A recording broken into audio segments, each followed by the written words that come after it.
So integrate 1 over 4 plus x squared, but do it in two different ways for double the fun.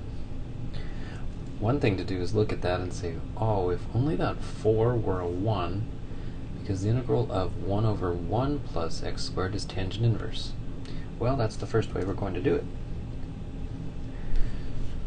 So we need to somehow change this 4 to a 1, and we'll do it by factoring out of 4. So if you factor out of 4, this will become the 1. This is going to become x squared divided by 4. So factoring out is basically the same as dividing out. So we've got an x squared that gets divided by a 4. Now for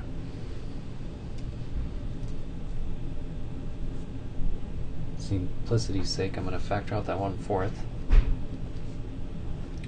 And in order for it to look like tangent inverse, the denominator needs to look like 1 plus something is squared. Well, that something would be x over 2.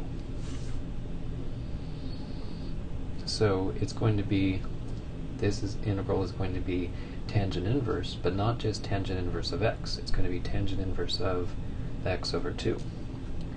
So we have the 1/4 factored out, then tangent inverse of the x over 2. There's only one small thing that's missing, and that is the derivative of the inside is 1/2. If we were taking derivatives, we would multiply by that 1/2. Since we're doing the opposite, we will divide by 1/2. And then finally reduce.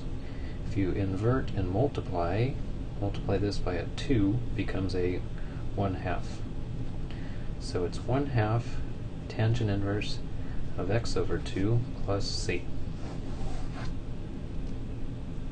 Okay, now do this in a completely different way.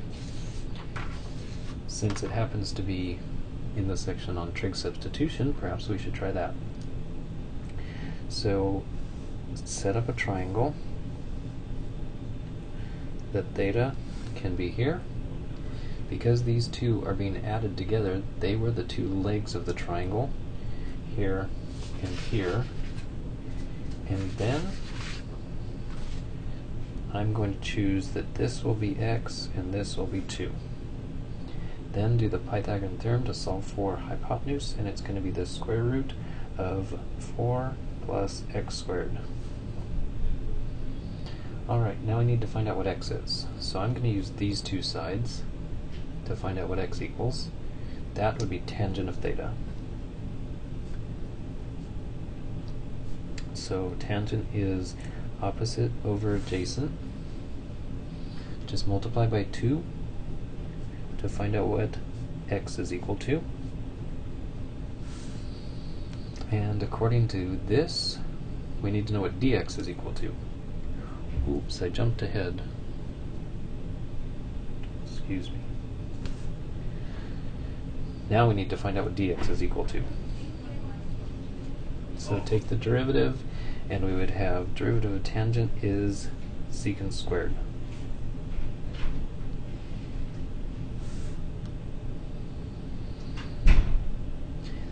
The other thing I would like to find out is what is this radical equal to? So if I use this side adjacent and this side hypotenuse, well, if I do opposite over hypotenuse, that's cosine.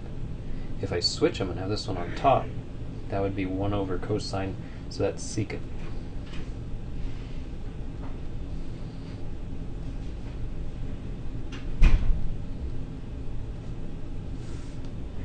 So just multiply by 2, and then we know what the radical is equal to.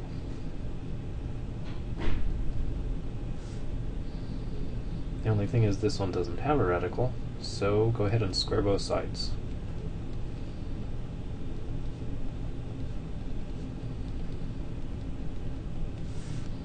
Alright, now I know what to substitute for that 4 plus x squared in the denominator.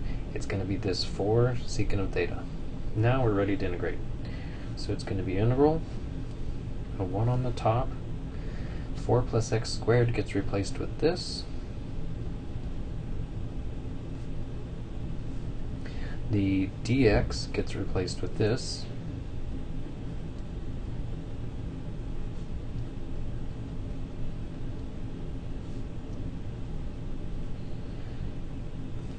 Oh, I forgot to square when I squared both sides. I said to square both sides, but I forgot to square on the secant. Well, now look at this. There's secant squared on top and bottom. So the only thing that's left is a half. So integrate a 1/2 d theta. So that will be a 1/2 theta plus c. Finally, we need to find out what theta is equal to. Just go over here and take tangent inverse of both sides. Theta is equal to tangent inverse of x over 2.